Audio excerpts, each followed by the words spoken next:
गणपती बाप्पा जाता वेळी म्हणजे मनाला खूप दुःख होत आहे, कारण 8 दिवस आपल्या घरी आपण प्रत्येक वेळी मंदिरात जातो, पण देव आपल्या घरी आलेले असतात. बरोबर. आणि बाप्पांनी चांगला आशीर्वाद दिलेला आहे सगळ्यांनी. आणि आता बाप्पांचं विसर्जन झालेलं आहे. चालते. नमस्कार. गणपती विसर्जन तुमच्या इथे कसं असतं इचलकरंजीत?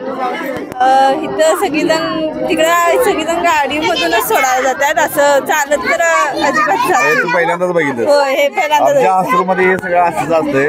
आम्ही लहानापासून इथं असतोय आणि इथं महिला वर्ग आहे ती बरोबर म्हणजे दही भात खात असतात आणि मस्त महिलांचा आनंद यामध्ये जास्त असतोय, त्यामुळं मजा वाटते.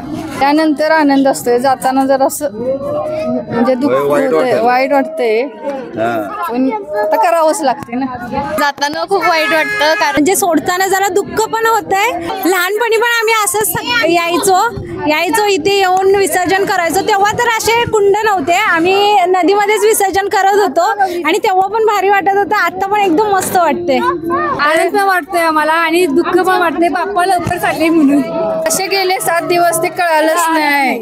आता असं वाटतंय की पहिला दिवस आहे वाटतंय. म्हणजे घरातला माणूस गेला असं वाटतंय. वाटतंय. गौरी गणपतीचा सण आहे, कसा वाटतं तुम्हाला? एकदम भारी वाटते. गणपती 7 दिवस होते तर ते 7 दिवस लगेच गेले आणि गणपती जाताना दुःख वाटते.